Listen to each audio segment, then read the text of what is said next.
समय अपने मन को छोटा नहीं किया, अपने दिल को छोटा नहीं किया, अपने संकल्पों पर फर्क नहीं आने दिया।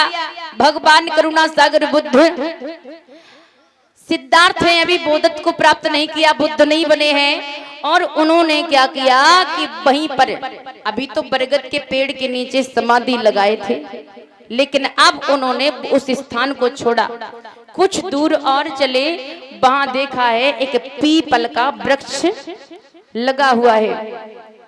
अब सोच रहे पीपल वृक्ष है, ठंडी छाया है, शीतल छाई है, मुझे यहाँ तपस्या करनी है।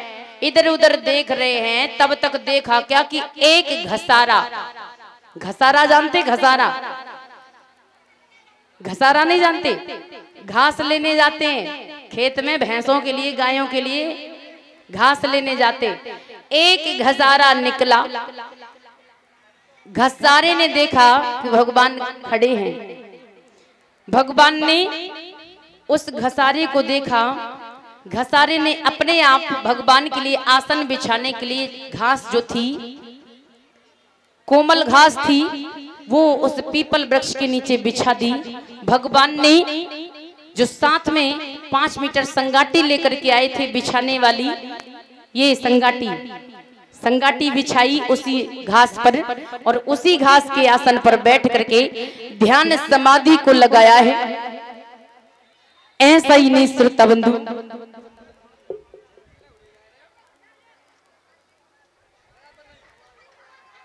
और बैठ करके माता बहनों, ये क्या बात है, समापन का दिन है, अच्छी बात नहीं है। आपका वीडियो YouTube पर जा रहा है, आपकी कथा ज्यादा जा रही है, वीडियो बन रहा है आपका। प्रदीप फोटो स्टूडियो, आप YouTube चैनल पर सर्च करेंगे, प्रदीप फोटो स्टूडियो मिलेगा। हमारे चैनल को सब्सक्राइब करें, लाइक करें और हमारे चैनल का सपोर्ट करें, जिससे हमारी बनी हुई वीडियो, हमारे द्वारा दी हुई जानकारी आपको ज्यादा से ज्यादा मिल सके। और सब्सक्राइब करने से आपके पास पहली बार जैसी वीडियो पड़ेगी, तुरंत आपके पास में नोटिफिकेशन आपको मिलेगी। और लाइव प्रोग्राम चल रहा है हमारा, देख रहे हैं आप सभी लोग YouTube channel Pradeep photo studio पर। मेरे धम्म श्रोता बंधु, भगवान बैठे उसी घास के आसन पर, उनके मन में संकल्प जागे, और जो लगी लागी मिले ही नहीं, जो लगी मिली ही न अंतिम ज्ञाना।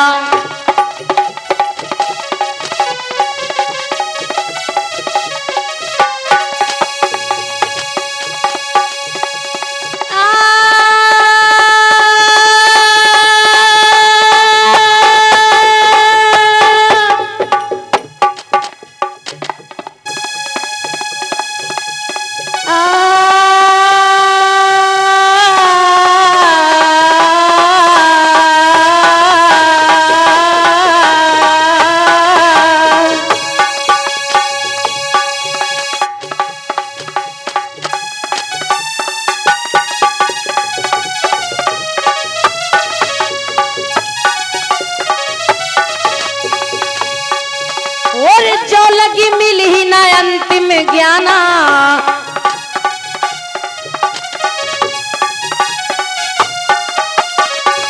अरे तो लगी भंग न होई, अरे तो लगी भंग न होई ही ध्याना।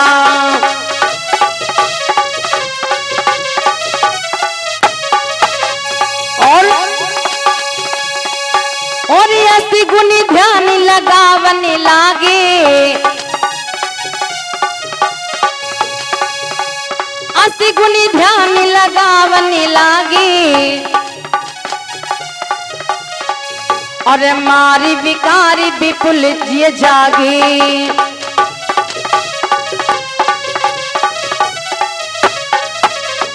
याद रखना, लिखा है जो लग मिल ही ना अंतिम ज्ञाना, यानी संसार के दुख को मिटाने वाला ज्ञान जब तक हमें अंतिम ज्ञान प्राप्त नहीं होगा तो लगी भंग ना हो ही ध्याना, यानी मैं अपने ध्यान को भंग नहीं होने दूंगा, अपने ध्यान को बराबर लगाए रहूंगा। याद रखना श्रोता बंधु, लिखा है 80 गुनी ध्यान लगावन लागे, ऐसा मन में संकल्प लेते हुए ध्यान लगाने लगे। मार विकार विपुल जिया जागे, मार विकार विपुल जिया जागे। कुछ लोग कहते हैं कि भगवान के सामने मार आया, ज्ञान प्राप्त करते समय मार आया, उसने अपने शक्ति के अनुसार शक्ति से सेना तैयार की, महिलाओं वेश्याओं को तैयार किया और भगवान को हराने के लिए, भगवान का ध्यान भंग करने के लिए।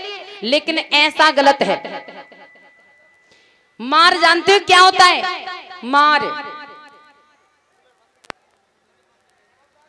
क्या होते हैं? उनको उनके सामने मार पता कौन आया? जैसे अभी आज लड़ाई हो जाए, घर में सास बहू में लड़ाई हो जाए, भाई भाई में लड़ाई हो जाए, बहन बहन में लड़ाई हो जाए, और फिर लड़ाई करते समय उल्टा सीधा तो थोड़ा बहुत होता ही है, थोड़ा बहुत नहीं, पूरा पूरा उल्टा ही सीधा होता है। लड़ाई में लड़ाई होती है और इसके बाद जब लड़ाई शांत हो जाती है तो अपने अपनी बातें जो कही है ना, याद आती कि हमने ऐसा गलत कहा बड़ी दीदी को। अपने अंदर खुद ही गलती महसूस करते, अपने आप को मारते हैं। तो यानी वही बातें भगवान बुद्ध को पुरानी बातें याद आती हैं। कहीं उनको अपनी पत्नी की याद आती, महलों में रहते थे, हमारी पत्नी बड़ी देखरेख करती थी। कहीं उनको छोटे से बच्चे राहुल की याद आती कि अभी तो बताओ वो मुझे पहचानता भी नहीं था, मैंने उसको छोड़ दिया, बड़ी याद आती है। कभी उनको माता पिता की याद आती कि माता पिता मेरे लिए कितना रो रहे थे। उनका मन जो था विकारों की, मन जो था विचारों से मार खा रहा था। लेकिन श्रोता बंधु उसी समय उनको कुछ ऐसी बातें याद आएंगी, संसार में कोई किसी का नहीं है, एक ना एक दिन सब हर किसी को संसार से जाना है, कोई किसी का नहीं है। हम व्यर्थ ही दूसरे लोगों के लिए शोक करते हैं, व्यर्थ ही दूसरों के लिए सोचते हैं। मेरे साथियों, भगवान ने अपने मन पर विजय प्राप्त की कि रो रहे थे, अगर हम मर जाते तब भी तो रोते, मृत्यु भी हमें अलग करती। संसार का नियम है मिलना और बिछड़ना, परिवर्तन होता ही रहता है, प्राकृतिक सही नियम है। याद रखना, अपने मन पर, अपने विचारों पर विजय प्राप्त की, अपने विचारों को स्थायी किया, ज्ञान को प्राप्त किया है। लेकिन साथियों, जो उनका मन जो मार खा रहा था, उनके अंदर दुख पनप रहा था, उससे तो मुक्त हो गए। लेकिन संसार में सभी दुखी हैं, उनके दुख निवारण हेतु भगवान बुद्ध ने गृहस्थ मानव जीवन जीने के लिए 5 शील नियुक्त किए। 5 शील यानी व्यक्ति किसी की हिंसा नहीं करेंगे, अकारण हिंसा नहीं करेंगे, जिससे प्रेम भाव हो, सब में मैत्री भाव से रह सके। संसार में आए हैं, संसार में सबका रिश्ता है और संसार हमारा अपना है। संसार में हम सभी एक दूसरे के साथ में रह रहे हैं, तो हमें प्रेम से रहना चाहिए, लड़ाई नहीं करनी चाहिए, किसी को मारना नहीं चाहिए, क्योंकि हम अकेले आए अकेले चले जाना है। अरे किसी को जीवन दान नहीं दे सकते हो तो किसी का मारने का हमें अधिकार नहीं है। भगवान ने पहला शील बनाया, इससे मानव के लिए सुख शांति मिलेगी। दूसरा शील दिया, आदिन्ना दाना वीर मणि शिक्षा पतंग समाध्यामी, पाली भाषा के अंतर्गत आती हुई चीज आ माने नहीं, दी माने दी, यानी किसी से बिना पूछे किसी की चीज नहीं लेंगे, चोरी नहीं करेंगे, जिससे किसी का धन चोरी हो जाए उसको दुख हो। साथियों याद रखें, ऐसे दुख निवारण हेतु 5 शील भगवान बुद्ध ने गृहस्थ लोगों के लिए दिए। तीसरा, कामे सुमिक्षाचारा वीरमणि शिक्षा पदंग समाध्यामी, हम किसी माँ बहन बेटी की मान मर्यादा पर हानि नहीं पहुंचाएंगी, जिससे महिलाओं की मान सम्मान पर ठेस ना पहुंचे, महिलाओं को दुख ना हो, या किसी पुरुष के साथ हम ऐसा माताएं गलत नहीं करेंगी जिससे किसी पुरुष के मान सम्मान पर हानि पहुंचे, किसी को दुख हो, किसी की मान्यता समाज में कम हो। सभी इंसान हैं, इंसानियत से रहें, किसी के साथ बुरा ना करें, एक पत्नी के साथ जीवन यापन करें। दूसरी तो पत्नी अपने विचार में आनी ही नहीं चाहिए। चौथा सील मूलता वादा वीरमणि सिक्का पदम समाध्यामी। माताओं बहनों, ये आपके लिए बहुत जरूरी है। चुगली चपाटी नहीं करेंगे। और माताओं बहनों की आदत ज्यादा खराब होती है इस मामले में, चुगली बहुत ज्यादा करती हैं।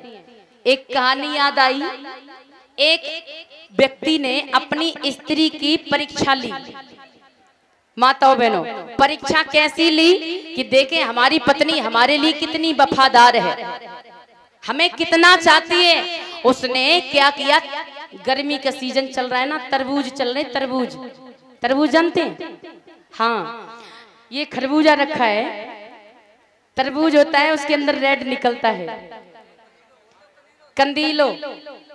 हाँ, तरबूज जो होता है, उसने क्या किया, ट्यूबवेल पर गया खेत पे, तरबूज तोड़ा, सफेद तौलिया में शाम को तरबूज तोड़ के बांध लिया और धीरे धीरे डंडे से उसको चटका लिया। अब उसके अंदर लाल लाल रसा निकला, पूरा वो तौलिया जो थी लाल हो गई, ब्लड जैसा निकल रहा था। शाम को आया, पत्नी से कहा कि देख, कल मेरी लड़ाई हुई थी ना पड़ोसी से, उससे फलाने से लड़ाई हो गई थी ना, आज मैंने उसको काट डाला। देख, तौलिए में उसका सर बांध करके ले आया हूँ, ये खूंटी पर टंगा है।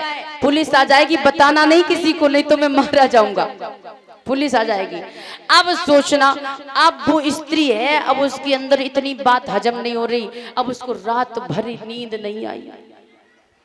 अब शाम थी, कहीं जा नहीं सकती, रात भर नींद नहीं आई। सवेरे जैसी, वैसे तो 5 बजे उठती थी, लेकिन आज 4 ही बजे उठ गई। चैन कहाँ है, पेट में हजम नहीं हो रही। याद रखना माताओं, आज वो 4 बजे उठी और हेड पंप पे खड़ी हुई पानी भरने के लिए। अब वो पानी ना भर रही, इधर उधर देख रही कि कोई आए जाए। बहुत देर ठाड़ी रही, 5 बजे तब सब उठी महिलाएं, पानी भरने के लिए आई। तो बोली, बड़े जीजी तुम कब की ठाड़ी, तुम कब की ठाड़ी? बोले, हम बहुत देर की ठाड़ी, बड़े तुम आई नहीं, आज हम जल्दी उठ गए, हम ताकि मारे चली आई, हम तुम्हें देखती रही, बड़े फरानी जीजी आई ना है। बोली काई, ए तुम्हें हम बताएं, देखो काऊ से कहियो मती, तुम हमारी अपनी हो ना, तुम हमारी जेठानी लगती हो, और देखो हम तुमसे ज्यादा काऊ से मतलब बनाए रखत है, और तुम हमारी अपनी हो, तासो हम तुम्हें बताएं देते हैं। हमारे बहना पप्पू के पापा फलाने से लड़ाई हुई गई, तो पता है पप्पू के पापा ने फलाने को काट डालो, और काट के मूड हमारे घरे टांगू है बिन्ने, और पता कब बताइयो ना तो हमारे आदमी को पुलिस पकड़ ले जाए ना, तो हमारी जिंदगी खराब हो जाए। अब्बा औरत ने सुनी बात, तो भैया बाऊ के पेट के अंदर ना रुकी। अब्बा ने जल्दी पल्दी पानी भरो, हाय दैया फलाने काट डाली गई हैं। अब घरे गई, सास को बताओ, पति को बताओ। अब सास ने 4 और बूढ़ी महिलाएं को बताओ, 4 बूढ़ी महिलाएं ने 10 महिलाएं को बताओ। 7-8 जब बजे पूरे गांव में हल्ला हो गया, पूरे गांव में हल्ला हो गया, फलाने ने फलाने को काट डाला। लेकिन याद रखना, किसी ने भाई गलत हुआ, काट डाला। एक आदमी गया थाने में जाके रिपोर्ट कर दी, प्रार्थना पत्र दे दिया, पुलिस आ गई, फलाने को पकड़ लिया, जिसने काटा था उनको पकड़ लिया। उसी समय वो जो पति था पकड़ गया पुलिस से, पुलिस वालों के पांव छुए, भैया सर हमें माफ करना, हमने अपनी पत्नी का ये परीक्षा ली है कि हमें मेरी पत्नी कितनी वफादार है। देखिए हमने किसी को नहीं काटा, ये तरबूज अभी भी टंगा है, इसमें तरबूज का तोड़ करके हम लाए थे, हमने अपनी पत्नी की परीक्षा ली थी। तो माताओं बहनों, चुगली चपाटी हमें ऐसी नहीं करनी चाहिए कि पति को भी ना छोड़ें। चुगली करना है कैसी, अब ये नहीं कि यहाँ कथा सुन रही हो इसकी चुगली ना करना, अच्छी चुगली करो, कथा का प्रचार करो, बढ़िया संदेश पहुंचाओ, अच्छी अच्छी सीख दो। ऐसी चुगली ना करो जिससे समाज में कोई अपवाद फैल जाए, घर में कोई आफत आ जाए, किसी का घर बर्बाद हो जाए, ऐसी कभी चुगली नहीं करनी चाहिए। भगवान ने कहा है कि अगर सुखी रहना है जीवन में तो किसी की बुराइयों को नहीं देखना, अच्छाइयों को देखना। पांचवा सील दिया भगवान ने, सुरामीर मज्जपमादिष्ठाना वीर मणि सिक्खा पदंग समाध्यामी, यानी हम सुरापान नहीं करेंगे, मदिरा पान नहीं करेंगे, हम मांस सेवन नहीं करेंगे, नशीले पदार्थों का सेवन नहीं करेंगे जिससे हमारी बुद्धि खराब हो जाती है। मेरी माता बहनों भाइयों, याद रखना, भगवान ने 5 शील गृहस्थ मानव जीवन को सुखी जीवन जीने के लिए बताए। अगर 5 शील आपने मान लिए तो आपका जीवन दुखों से दूर हो जाएगा। याद रखना श्रोता बंधुओं, भगवान बुद्ध ने भिक्षु संघ के लिए 10 शीलों का पालन करने को बताया, 10, लेकिन भगवान ने स्वयं अपने आप को कंट्रोल में रखने के लिए स्वयं भगवान बुद्ध ने अपने लिए 227 शीलों को बनाया, 227 शीलों को बनाया। साथियों याद रखना, ऐसे ज्ञान को प्राप्त किया भगवान बुद्ध ने। इसके बाद में मध्यम मार्ग कैसे खोजा? भगवान जिस समय शील सदाचारों का निर्माण कर चुके थे, उस समय 4-5 महिलाएं आई सामने। आप जैसी महिलाएं भगवान के सामने निकली और वो हाथ में बीड़ा लिए हैं। क्या लिए माता? बीड़ा देखा है? बीड़ा लिए हैं और बीड़े के तार ढीले हैं बिल्कुल, और गीत गा रही हैं।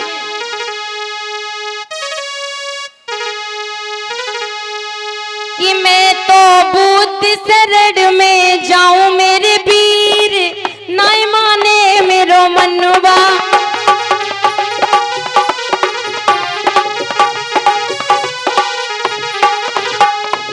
बस करो जिज्जी,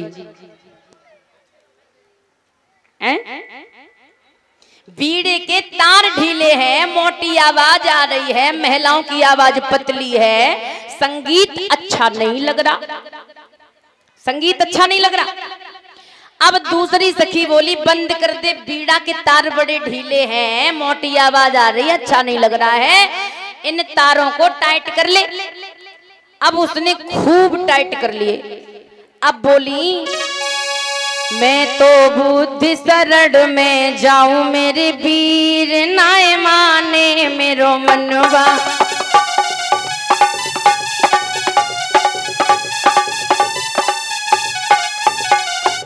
तुम्हें खूब सहूर है, टाइट कर लो। अब बिल्कुल टाइट कर लिए, आवाज बिल्कुल कंसुरी हो रही है, आवाज आपकी बीड़े के हिसाब से मोटी हो रही है, संगीत अच्छा नहीं लग रहा, इनको ना ज्यादा ढीला करो ना टाइट करो। अब उन्होंने मध्यम तारों को कसा, ना ढीले हैं ना टाइट हैं, और बोली,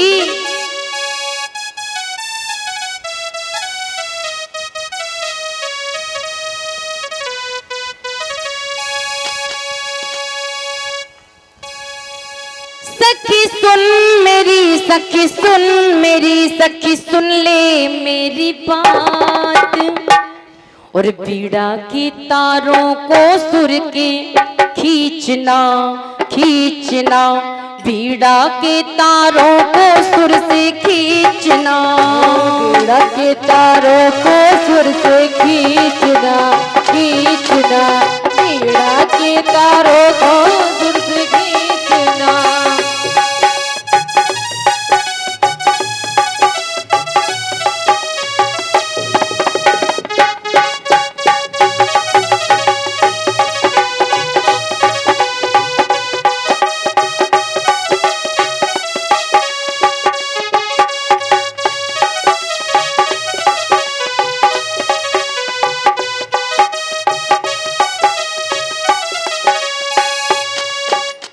सखी ने कहा है कि भैया बीड़े की तार को बहन ना ढीला करना है ना टाइट करना है, मध्यम कसना है। सुनो आगे बोली, अरे ढीले किए जो तार तो बेकार वो हो जाएंगे, टाइट किए जो तार तो झनकार ना दे पाएगा।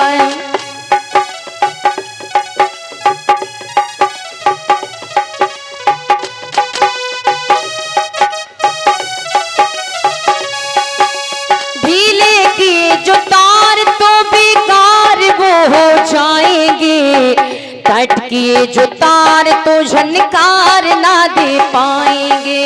और भी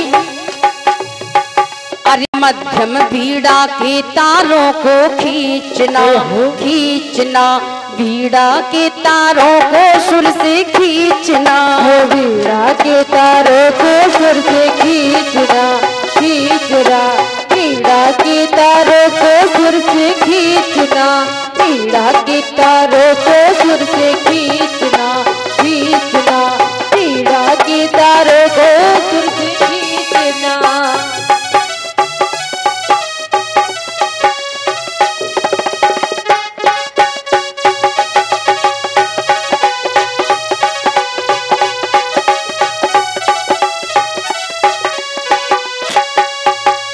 याद रखना, आज सखियों ने कहा कि मध्यम तारों को कसना है। भगवान इनकी बातें सुन रहे हैं और वो सोच रहे मन में कि महिलाएं बात तो बहुत अच्छी कर रही हैं, महिलाएं बात बड़ी अच्छी हमारे जीवन के लिए कर रही हैं। और साथियों याद रखना, अगर अपने जीवन के लिए कुछ सीखना है ना, कुछ बनना है, तो जमीन पर पड़ा हुआ तिनका भी हमको बहुत अच्छी सीख देता है। सीखना चाहो तो एक जानवर से भी हमें अच्छी सीख मिलती है।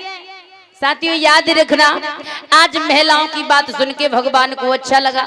भगवान सोचने लगे कि हमने अपने बीड़े, जीवन रूपी बीड़े के तारों को पहले बहुत ढीला रखा, खूब खाते थे, घर में रहते थे, मौज मस्ती में हर सुख सुविधा थी, लेकिन हमें कुछ भी प्राप्त नहीं हुआ। लेकिन तपस्या के दौरान हमने अपने जीवन रूपी बीड़े को इतना टाइट कर दिया कि बिल्कुल भोजन छोड़ दिया, जिससे हमारे जीवन का अंत होने वाला था।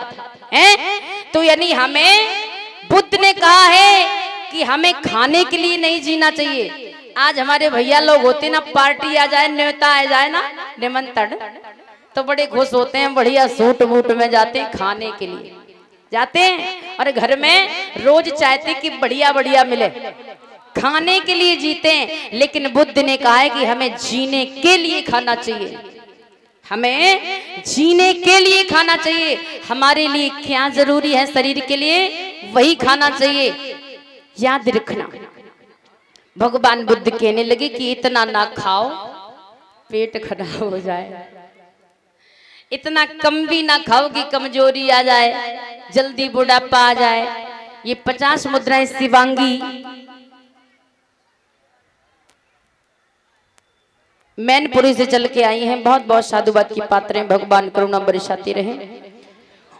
और ये भगवान उनकी बातें सुन रहे थे। भगवान को बड़ी अच्छी मैसेज मिला उनको कि हमें इतनी तेज गति से नहीं चलना चाहिए, इतनी तेज भाग करके नहीं जाना चाहिए कि हम रास्ते में गिर जाएं, हमारा सर फूट जाए, हमारा पैर टूट जाए, हाथ टूट जाए, शरीर का नुकसान हो जाए।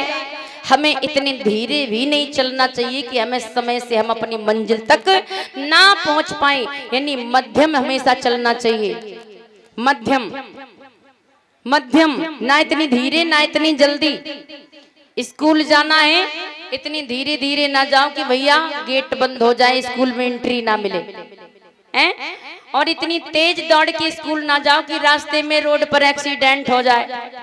मध्यम जाना चाहिए, अपने आप को हमेशा मध्यम साध के रखा जिसने, उसका जीवन सुरक्षित रहा। कहते हैं बस में लिखा होता है, सावधानी से दुर्घटना से देर भली, दुर्घटना से देर भली, सावधानी हटी दुर्घटना घटी।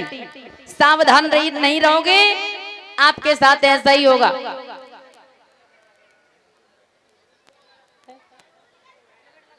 हेलमेट लगा के चलें भैया, करवा चौथ व्रत के भरोसे ना बैठे कि हमारी उम्र बढ़ जाएगी साल भर, हैं?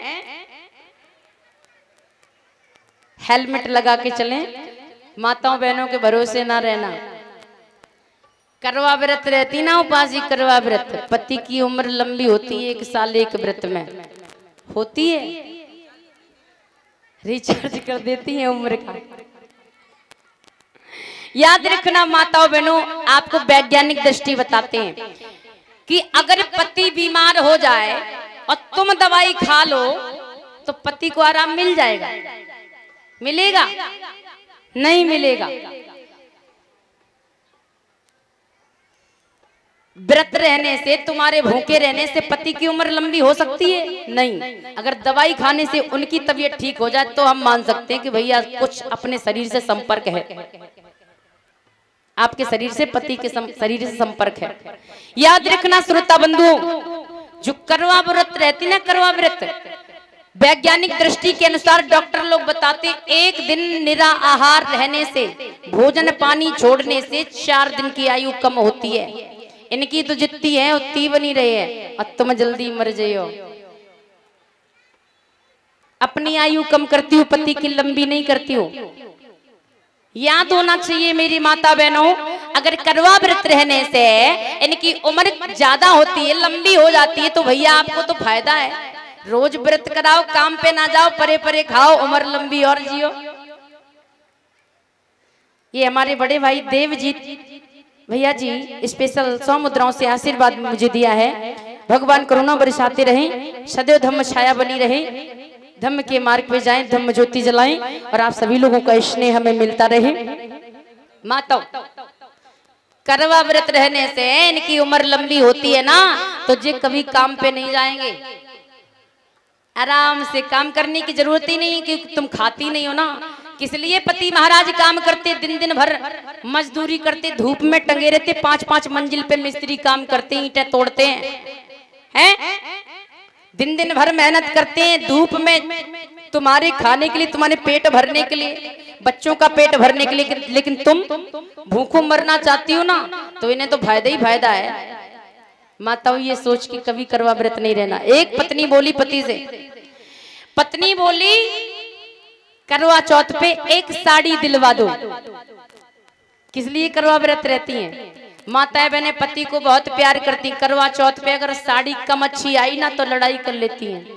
फलानी की देखो 5000 की आई है, हमें 200 रुपए की साड़ी लेके आए, हमें 500 रुपए की साड़ी लेके आए, हम जई लाए हैं, हम तुम्हारे लाए भूखे पूरे दिन रहे और 500 की साड़ी देखने को मिली है ना। 365 दिनों एक साल में, एक साल में 365 दिन होते है ना। तब में 365 364 माइनस कर दो, केवल एक दिन खुशाम हो तो करवा चौथ के दिन, और 334 दिन खूब कुटमंजन हो तुम आओ।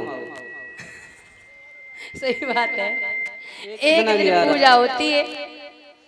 पत्नी बोली करवा चौथ पे एक साड़ी दिलवा दो। पति बोला करवा चौथ के फायदे बतला दो।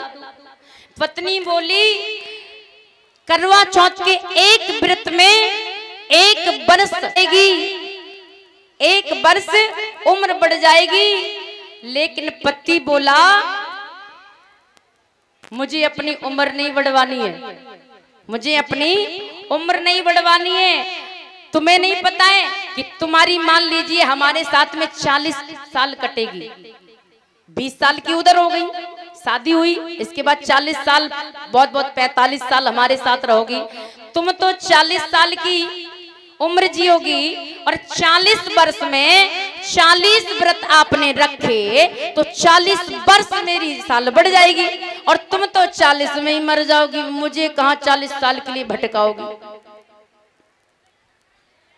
और फिर तो भैया जब मैं 40 साल के लिए, अभी मेरी उम्र बकाया, तुम मर गई और फिर हम किसके हाथ की रोटी खाएंगे? चाय की चाहत मुझे भाभी के आंगन तक ले जाएगी तो भाभी भी मुझे रड़ुआ कहकर चिढ़ाएगी। इसलिए पहले 40 सालों का इंतजाम कर दो, पहले 40 साल का मेरा इंतजाम कर दो, और नहीं तो ये करवा चौथ का व्रत बंद कर दो। जो 40 साल मेरी हो जाएगी ना, बढ़ जाएगी उम्र, उसका पहले इंतजाम कर दो मेरे लिए। हाँ, दूसरी इंतजाम कर दो जिससे भाभी हमको ना चिढ़ाए रड़ुआ कह के, मुझे दूसरों के घर चाय ना पीनी पड़े, दूसरों के घर खाना ना खाना पड़े, इसलिए दूसरा इंतजाम कर दो। और नहीं अगर ऐसा कर सकती हो ना तो हमारे साथ रहो, आराम से खाओ पियो, ये करवा चौथ व्रत बंद कर दो, आराम से बराबर बराबर जिएंगे। तो याद रखना श्रोता बंधु, व्रत हमें किससे लेना चाहिए? खाना खाने से हम व्रत ले लेते हैं। हमें व्रत कैसे लेने चाहिए? गलत विचारों से व्रत लेना चाहिए। हमें हिंसा नहीं करनी है, हमें चोरी नहीं करनी है, व्यभिचार नहीं करना है, ऐसी गंदी आदतों से व्रत लेना है, भोजन खाने से नहीं। 16 दूनी 8 पाड़ा आज भी पढ़ रहे हैं। जब हम पढ़े लिखे नहीं थे तब हमें 16 दूनी 8 पढ़ाया गया था, हम जानते ही नहीं थे 16 दूनी 8 होता है कि 8 दूनी 16 होता है। और आज तो पढ़े लिखे हैं तो 8 दूनी 16 पढ़ते हैं, लेकिन मेरी नजर में आया पढ़े लिखे ज्यादा उल्टा पाड़ा पढ़ते, 16 दूनी 8 पढ़ते हैं, डॉक्टर इंजीनियर प्रोफेसर बनते हैं महापुरुषों की देन से। स्कूल में पढ़ने जाते हैं और जब कुछ बन जाते हैं तो भगवान के यहाँ जाते, वारे भगवान तुमने हमारे बच्चों को भविष्य बना दिया।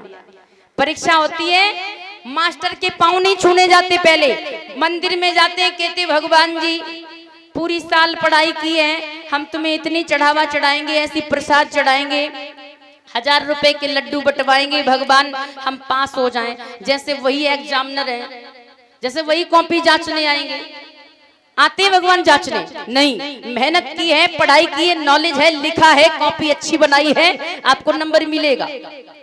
याद रखना श्रोता बंधुओं, हमारे महापुरुषों की देन से हमें वोट का अधिकार मिला है, प्रधान बनने का अधिकार मिला है, मुख्यमंत्री बनने का अधिकार मिला है और प्रधानमंत्री बनने का मौका मिला है। और जब प्रत्याशी होते तो जनता के बाद में पांव छुए जाता है, पहले मंदिर में जाते हैं, कहते हैं फलाने देवता, फलानी मैया, भुइया, कालिका, हम तुम्हें प्रसाद चढ़ाएं, घंटा चढ़ाएं, झंडा चढ़ाएं, डाली चढ़ाएं, बधाई करवाएं, हम सब करवाएं, लेकिन हम जीत जाएं हारे ना, जा मालूम पत्त भी वोट डाल नहीं है। आते हैं वोट डालने, जबकि कहते हैं खाते हैं सैया की, बजाते हैं भैया की, वोट लेते हैं आपका, बनते हैं खुद और देवताओं को मान्यता देते कि उन्होंने हमें जिता दिया, भगवान बड़े सच्चे हैं। जैसे वही वोट डालने आते। याद रखना श्रोता बंधुओं, अगर भगवान वोट डालने आए ना, भगवान सबको प्रधानमंत्री बना दे, भगवान सबको मुख्यमंत्री बना दे, तो गिनती पता है, पुरानी गिनती बता रहे 33 करोड़ हैं। कितने? 33 करोड़। और 33 करोड़ के मुखिया कौन है? भगवान इंद्र। इंद्र 33 कोटि देवताओं के मुखिया हैं। तो किसी के पास जाने की जरूरत नहीं है, आपके पैर छूने नहीं आए, इंद्र भगवान को खुश कर ले, इंद्र भगवान से मिल ले और 33 करोड़ उनकी झोली में पड़ जाएंगे, मुख्यमंत्री, पीएम, डीएम, सीएम सब बन जाएंगे। हैं? बन जाएंगे, बन जाएंगे, क्योंकि पहले 33 करोड़ थे और अब तो भैया काफी आबादी, काफी जनसंख्या बड़ी होगी, बड़ी होगी, नए नए भगवान तैयार होते हैं। याद रखना श्रोता बंधुओं, ये समाज आज भी 16 दूनी 8 पढ़ता है, पढ़ा लिखा होने के बावजूद भी। तार्किक शक्ति को बढ़ाना चाहिए, वैचारिक शक्ति को बढ़ाना चाहिए, हमें तर्क करना चाहिए, सत्य यथार्थ क्या है, यानी तथागत यथार्थ ज्ञान प्राप्त करने वाले भगवान बुद्ध को तथागत कहा गया। मध्यम मार्ग खोजा, लेकिन 4 आर्य सत्य बताई। संसार में दुख है, संसार दुखी है, संसार में दुख है। पहला, उसका कोई कारण है। संसार में दुख है और दुख का कोई कारण है। क्या कारण है? हमारी विचारों में फर्क है। दुख क्या है? एक अनुभव। दुख क्या है? हम अनुभव ही तो करते हैं कि हमारा फलाना व्यक्ति खत्म हो गया, रोते हैं, मुझे छोड़ के चला गया। और ध्यान से देखो कि जाएगा कौन? नहीं, सब जाएंगे, तुम भी जाओगे एक दिन। तुम मरे हुए लोगों के लिए शोक करना व्यर्थ है। ये अनुभव करते हैं हम कि हमारा व्यक्ति हमसे छूट गया, जबकि किसी को किसी के साथ नहीं रहना है, एक ना एक दिन सबको जाना है। तो ये संसार में दुख है, उसका कोई कारण है, और कारण है तो उसका निवारण जरूर है। और जिसने निवारण कर दिया, मेरे भैयाओं, समापन का दिन है, मैं आपके हाथ जोड़ रही हूँ। आपकी छोटी बहन, अगर मुझे समझते हैं अपनी छोटी बहन, तो मेरे भाई सभी बैठ जाएंगे।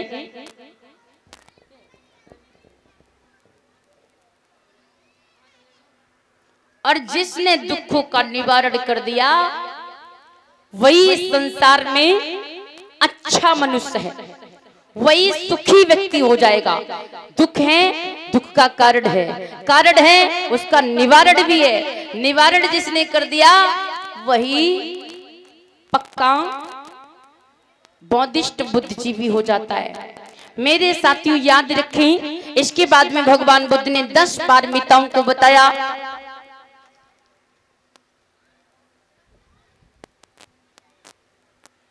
ही ज्ञान प्राप्त किया था बैसाखी पूर्णमासी की अर्धरात्रि में 528 ईसा पूर्व में। जन्म कब हुआ था माताओं, पूछ लें, इंटरव्यू ले लें, क्योंकि आज 8 दिन हो गए मुझे कथा सुनाते सुनाते।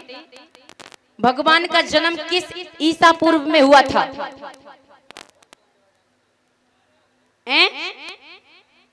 जन्म कब हुआ था उनका? 563 ईसा पूर्व। हमारी बहन जी के लिए जोरदार तालियां होनी चाहिए, आपने सीखा है।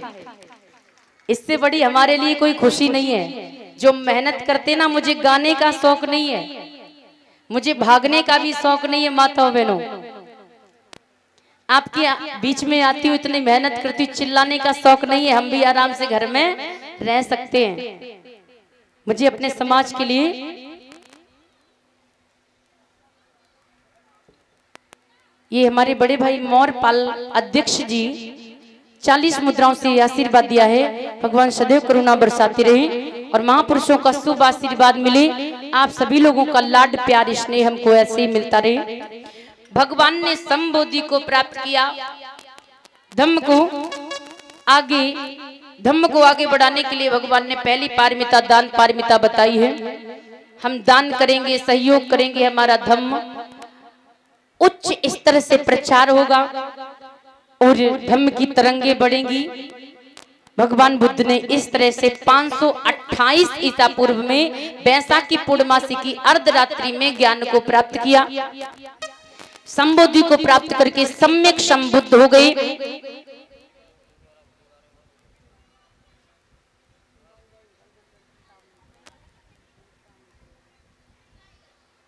भैया समझ में आई कथा?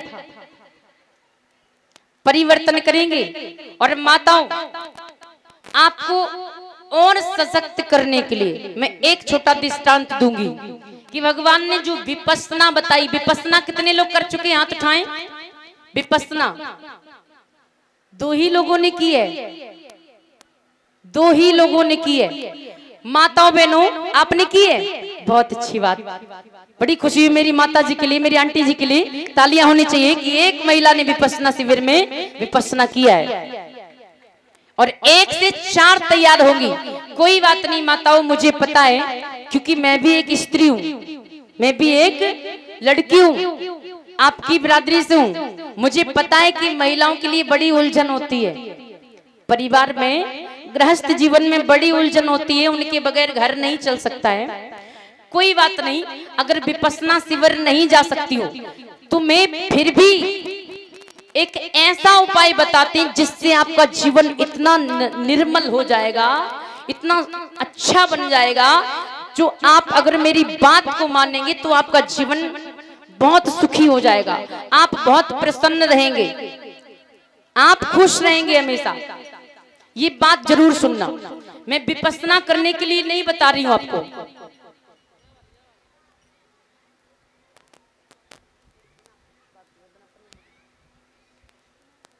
वो कौन सी बात है। अगर अपने जीवन को सुधारना है, मान लेते कि कभी ऐसा होता है कि कभी अपने से बूढ़ी माँ होती है और बुढ़ापे में कमजोर शरीर होता है ना, और जिसको कमजोरी होती है उसको आवेश ज्यादा आता है, गुस्सा ज्यादा आती है। कोई काम गड़बड़ हो गया ना तो डांटना है, और डांटती है तो सही तो डांटती है, गलती है तभी तो डांटती है। और कभी कभी ऐसा होता है कि जब बूढ़े लोग हमें डांटते हैं, कुछ कहते हैं, तो हम उनको जवाब दे देते हैं, उल्टा सीधा बोल देते हैं। हो जाता है कभी कभी, क्योंकि हम अपनी मन पर कंट्रोल नहीं रखते, हम अपने विचारों पर कंट्रोल नहीं रखते। आइए हम आपको मन पर कंट्रोल करने के लिए एक अच्छा नियम बताएंगे।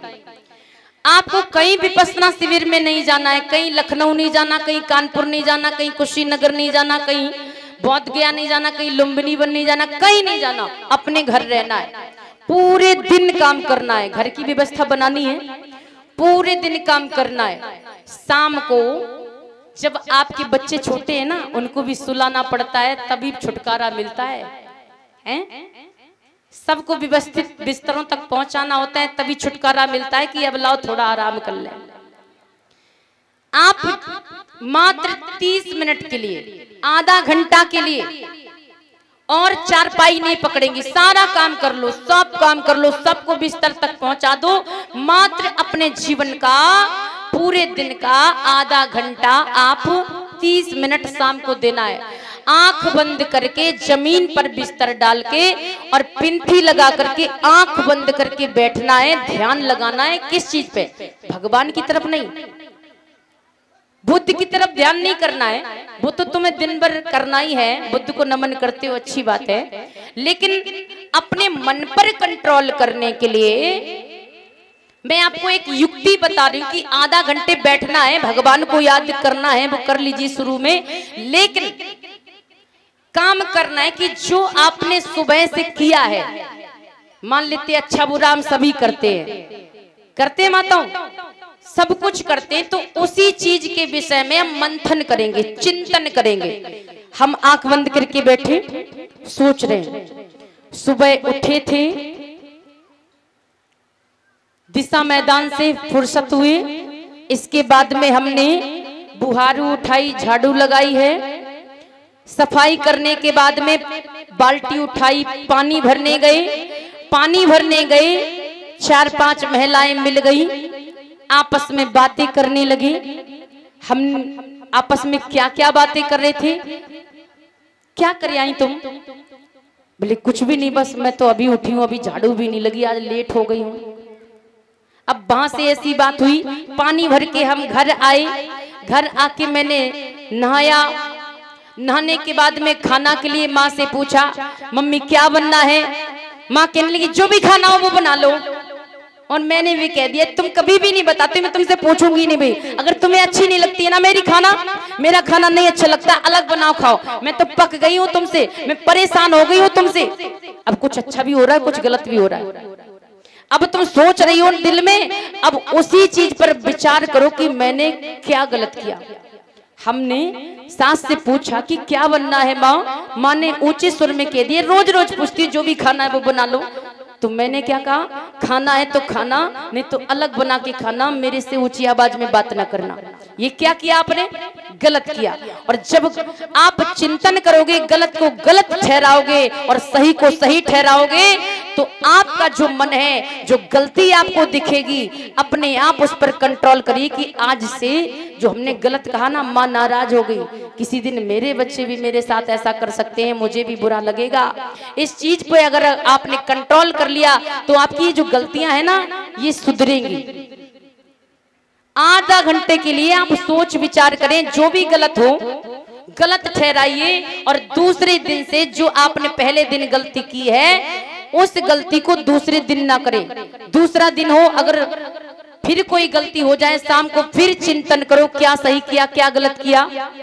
फिर कोई गलती हुई हो, दूसरा दिन आए, उसका सुधार करो। अगर ऐसे अपनी गलतियों का सुधार किया माताओं, तो आपके जीवन में कभी दुख नहीं आएगा, क्योंकि आप किसी से गलत नहीं बोलोगे, आपसे कोई गलत नहीं बोलेगा।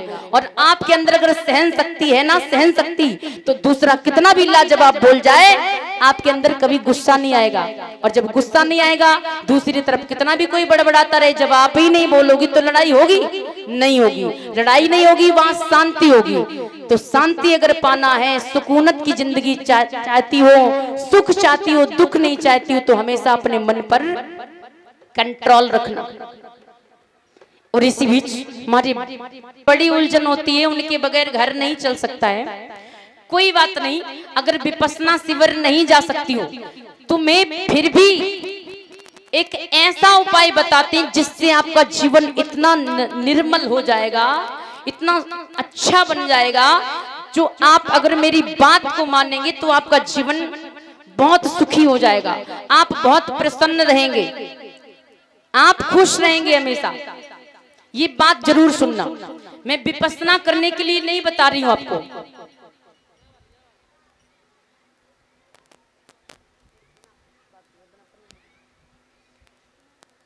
वो कौन सी बात है? अगर अपने जीवन को सुधारना है, मान लेते कि कभी ऐसा होता है कि कभी अपने से बूढ़ी माँ होती है और बुढ़ापे में कमजोर शरीर होता है ना, और जिसको कमजोरी होती है उसको आवेश ज्यादा आता है, गुस्सा ज्यादा आती है। कोई काम गड़बड़ हो गया ना तो डांटना है, और डांटती है तो सही तो डांटती है, गलती है तभी तो डांटती है। और कभी कभी ऐसा होता है कि जब बूढ़े लोग हमें डांटते हैं, कुछ कहते हैं, तो हम उनको जवाब दे देते हैं, उल्टा सीधा बोल देते हैं। हो जाता है कभी कभी, क्योंकि हम अपनी मन पर कंट्रोल नहीं रखते, हम अपनी विचारों पर कंट्रोल नहीं रखते। आइए हम आपको मन पर कंट्रोल करने के लिए एक अच्छा नियम बताएंगे। आपको कहीं विपश्यना शिविर में नहीं जाना है, कहीं लखनऊ नहीं जाना, कहीं कानपुर नहीं जाना, कहीं कुशीनगर नहीं जाना, कहीं बोध गया नहीं जाना, कहीं लुम्बिनी वन नहीं जाना, कहीं नहीं जाना, अपने घर रहना है। पूरे दिन काम करना है, घर की व्यवस्था बनानी है, पूरे दिन काम करना है। शाम को जब आपके बच्चे छोटे हैं ना, उनको भी सुलाना पड़ता है, तभी छुटकारा मिलता है, हैं? सबको व्यवस्थित बिस्तरों तक पहुंचाना होता है, तभी छुटकारा मिलता है कि अब लाओ थोड़ा आराम कर ले। आप मात्र 30 मिनट के लिए, आधा घंटा के लिए और चारपाई नहीं पकड़ेंगी, सारा काम कर लो, सब काम कर लो, सबको बिस्तर तक पहुंचा दो। मात्र अपने जीवन का, पूरे दिन का आधा घंटा आप 30 मिनट शाम को देना है। आंख बंद करके जमीन पर बिस्तर डाल के और पिंथी लगा करके आंख बंद करके बैठना है, ध्यान लगाना है। किस चीज पे? भगवान की तरफ नहीं, बुद्ध की तरफ ध्यान नहीं करना है, वो तो तुम्हें दिन भर करना ही है, बुद्ध को नमन करते हो, अच्छी बात है। लेकिन अपने मन पर कंट्रोल करने के लिए मैं आपको एक युक्ति बता रही हूँ कि आधा घंटे बैठना है, भगवान को याद करना है, वो कर लीजिए शुरू में। लेकिन काम करना है कि जो आपने सुबह से किया है, मान लेते अच्छा बुरा हम सभी करते हैं माताओं, सब कुछ करते हैं, तो उसी चीज के विषय में हम मंथन करेंगे, चिंतन करेंगे। हम आंख बंद करके बैठे सोच रहे हैं, सुबह उठे थे, दिशा मैदान से फुर्सत हुए, इसके बाद में हमने बुहारू उठाई, झाड़ू लगाई है, सफाई करने के बाद में बाल्टी उठाई, पानी भरने गए, 4-5 महिलाएं मिल गई, आपस में बातें करने लगे। हम आपस में क्या क्या बातें कर रहे थे? क्या कर आई तुम? बोले कुछ भी नहीं, बस मैं तो अभी उठी हूँ, अभी झाड़ू भी नहीं लगी, आज लेट हो गई हूँ। अब वहां से ऐसी बात हुई, पानी भर के हम घर आए, घर आके मैंने नहाया, नहाने के बाद में खाना के लिए माँ से पूछा, मम्मी क्या बनना है? माँ कहने लगी जो भी खाना हो वो बना लो। और मैंने भी कह दिया तुम कभी भी नहीं बताते, मैं तुमसे पूछूंगी नहीं भाई, अगर तुम्हें अच्छी नहीं लगती है ना मेरा खाना नहीं अच्छा लगता, अलग बनाओ खाओ। मैं तो पक गई हूँ तुमसे, मैं परेशान हो गई हूँ तुमसे। अब कुछ अच्छा भी हो रहा है, कुछ गलत भी हो रहा है, अब तुम सोच रही हो दिल में, अब उसी चीज पर विचार करो कि मैंने क्या गलत किया। हमने सास से पूछा कि क्या बनना है माँ? माँ ने ऊंचे सुर में कह दिया, रोज रोज पूछती जो भी खाना है वो बना लो। तो मैंने क्या कहा, खाना है तो खाना, नहीं तो अलग बना के खाना, मेरे से ऊंची आवाज में बात ना करना। ये क्या किया आपने? गलत किया। और जब आप चिंतन करोगे, गलत को गलत ठहराओगे और सही को सही ठहराओगे, तो आपका जो मन है, जो गलती आपको दिखेगी, अपने आप उस पर कंट्रोल करिए कि आज से जो हमने गलत कहा ना, माँ नाराज हो गई, किसी दिन मेरे बच्चे भी मेरे साथ ऐसा कर सकते हैं, मुझे भी बुरा लगेगा। इस चीज पे अगर आपने कंट्रोल कर लिया तो आपकी जो गलतियां हैं ना, ये सुधरेंगी। आधा घंटे के लिए आप सोच विचार करें, जो भी गलत हो गलत ठहराइए, और दूसरे दिन से जो आपने पहले दिन गलती की है उस गलती को दूसरे दिन ना करें। दूसरा दिन हो, अगर फिर कोई गलती हो जाए, शाम को फिर चिंतन करो क्या सही किया, क्या गलत किया। फिर कोई गलती हुई हो, दूसरा दिन आए उसका सुधार करो। अगर ऐसे अपनी गलतियों का सुधार किया माताओं, तो आपके जीवन में कभी दुख नहीं आएगा, क्योंकि आप किसी से गलत नहीं बोलोगे, आपसे कोई गलत नहीं बोलेगा। और आपके अंदर अगर सहन शक्ति है ना, सहन शक्ति, तो दूसरा कितना भी लाजवाब बोल जाए, आपके अंदर कभी गुस्सा नहीं आएगा। और जब गुस्सा नहीं आएगा, दूसरी तरफ कितना भी कोई बड़बड़ाता रहे, जब आप ही नहीं बोलोगी तो लड़ाई होगी? नहीं होगी। लड़ाई नहीं होगी, वहां शांति होगी। तो शांति अगर पाना है, सुकूनत की जिंदगी चाहती हो, सुख चाहती हो, दुख नहीं चाहती हो, तो हमेशा अपने मन पर कंट्रोल रखना। और इसी बीच हमारी